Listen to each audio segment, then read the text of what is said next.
Hey drummers and YouTube subscribers, Facebook fans, wherever you may be. Hey, welcome to another one of my drum lessons here at the Drum Lab. Today I want to talk about a beat that took me quite a long time to learn, and it really built some independence for me. Not only that, but it was able to take the drumming that I was already working on that wasn't quite coming together.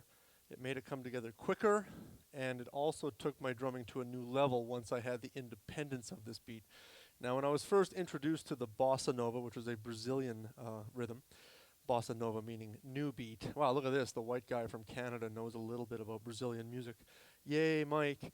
What it wasn't about me becoming a Brazilian drummer, because that's clearly not what I could do living in Canada. I wanted to learn this beat because I liked how it sounded. And I also wanted to work on the independence of it and the fact that it was so different from everything else I was doing at the time, which was heavy metal, punk, sort of fusion-y kind of stuff. I couldn't quite play it yet, but when I was introduced to this drum beat, it changed everything. Because it took me a long time to learn this, and the main reason it took me so long is because I kept giving up on it. So the first thing is you guys cannot give up. Now, there's two ways to play the general bossa nova, okay? When I say the general bossa nova, it's one that will get you through the song and through the gig if you're playing several of these. There's two ways. I show my students the hard way first, and then they go back and learn the easy way. So let me play it for you, and then we'll talk about it, okay? All based on eighth notes. 1, 2, 1, and 2, and 3, and 4.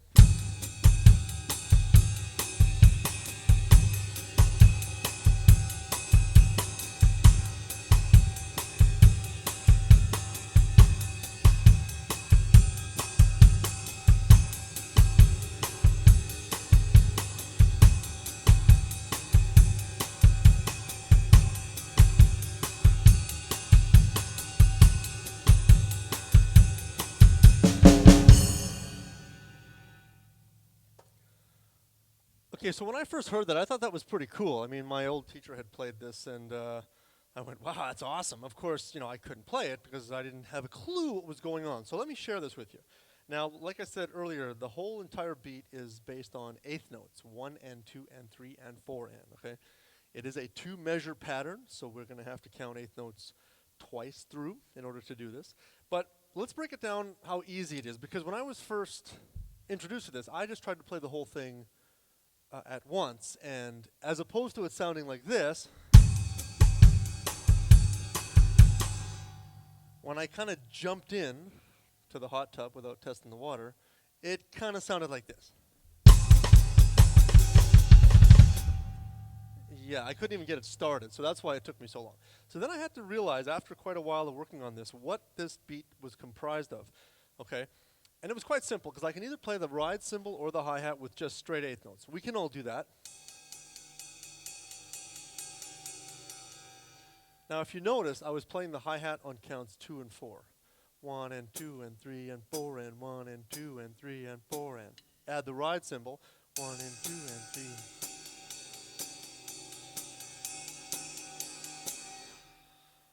Now that was something that I had kind of been working on in some rock beats, but it wasn't really a part of my playing yet to have this guy added to the left foot. So it's going to be a good challenge for some of you drummers out there who haven't done this yet.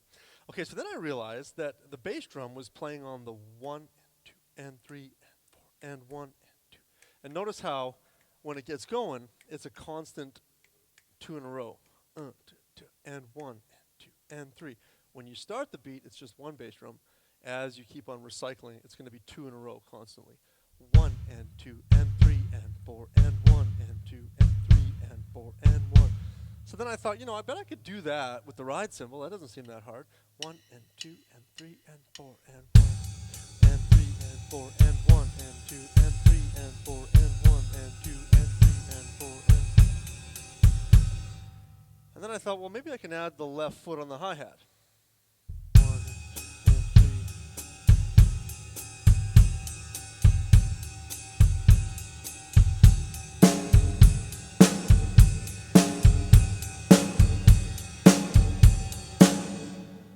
So notice that I added the snare on 2 and 4, which is not the bossa nova, but it is a rock beat. So I realized that there was a lot in common between a pretty standard rock pop beat and the bossa.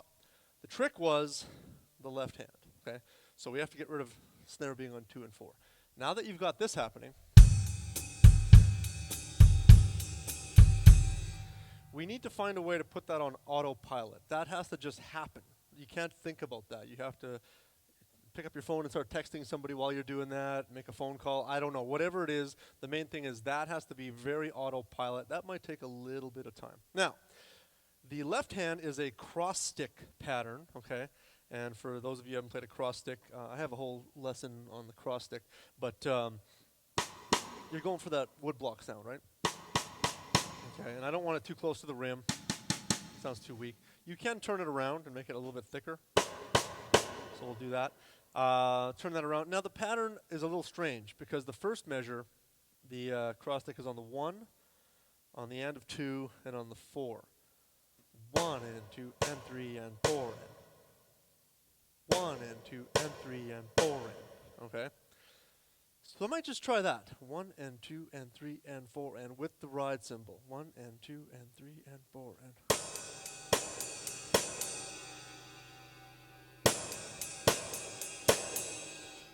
That's the weird part. Okay, now the second measure, the left hand is playing 2 and the and of 3.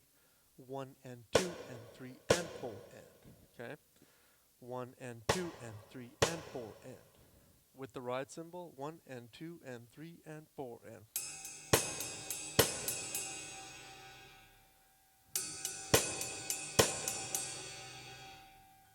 Okay, so might be a little challenging for some of you, might be okay for some of you, hard to say. What I would suggest now is you're going to get this pattern happening in a 2-measure form. 1 and 2 and 3 and 4 and 1 and 2 and 3 and 4 and.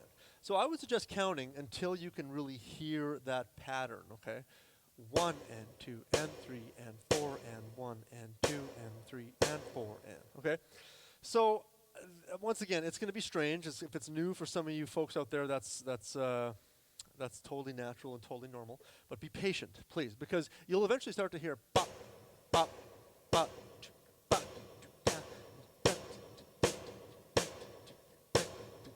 And I'm not really counting. I'm now thinking rhythmically, like I'm sort of thinking about the song, the groove, the pulse of the music, right?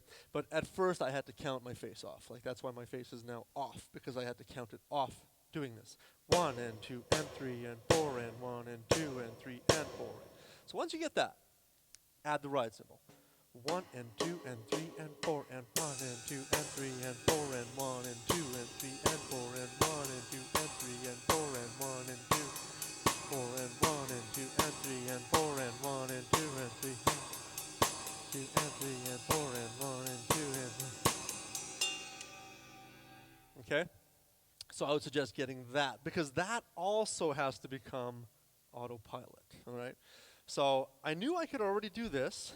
1 and 2 and 3 and 4, which is the foot pattern, right? And I knew I could do this.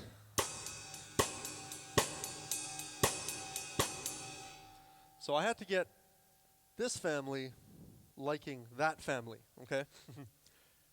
They didn't like each other. Because as soon as I jumped in, I went, oh, I got both parts. I can play the feet, I can play the hands. Let's have a family reunion. Let's see if they all like each other. 1 and 2 and 3 and 4. And it was because of the 4-way independence. It's like, oh man, now what? What do I do? Okay, so now it might work for some of you. Maybe your family of hands and family of feet will get along. Mine didn't, all right? So what I then did, I went, okay, I know I can do 3 parts, which is ride cymbal, bass drum, and hi-hat.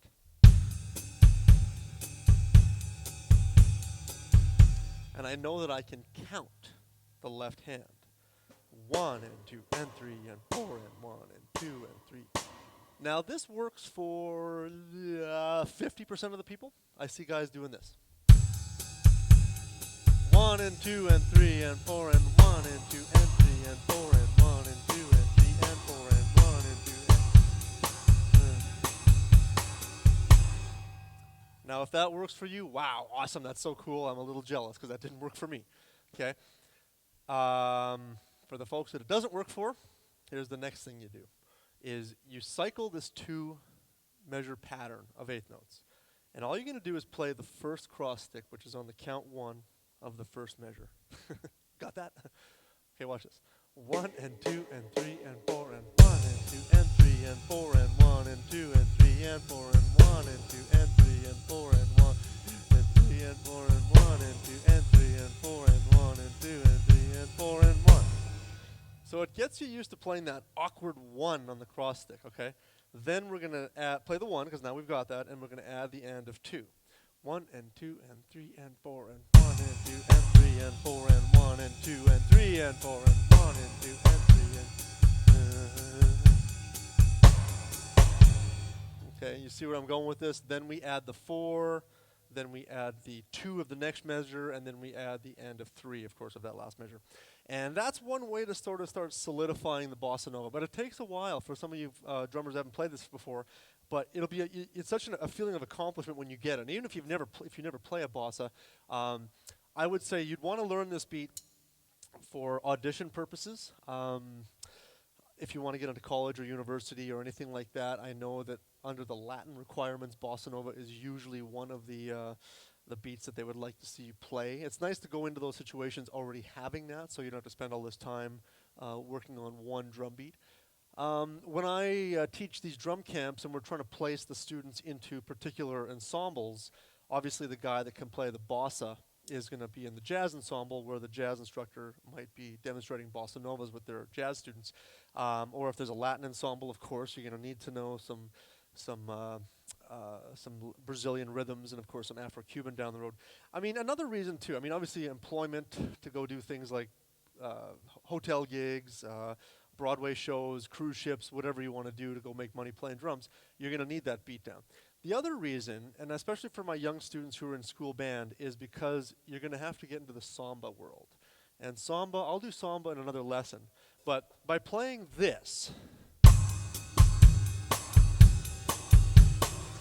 it's getting you ready for...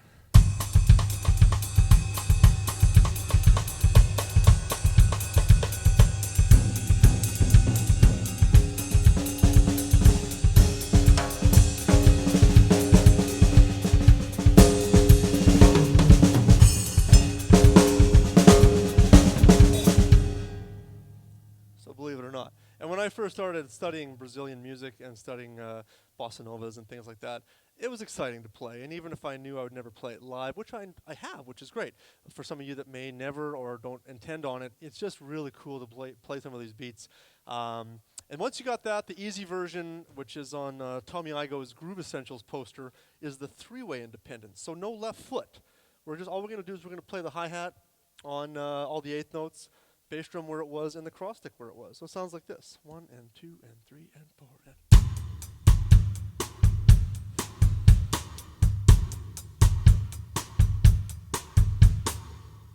But like I said, I like to get my students playing the hard one first, because you get the hi-hat on 2 and 4, which is great for transitions. If you're going into jazz, songs like On Green Dolphin Street, things like that. If you're transitioning between swing and bossa, it's nice to keep the hi-hat on 2 and 4. So good luck with that, guys. Maybe keep me posted on your progress. I'd love to hear how it's going for you. Leave some comments on the video as time goes on, and let me know how it's going for you. And good luck, and I wish you all the best. Happy drumming, everybody, and we'll see you at the next lesson. Bye-bye.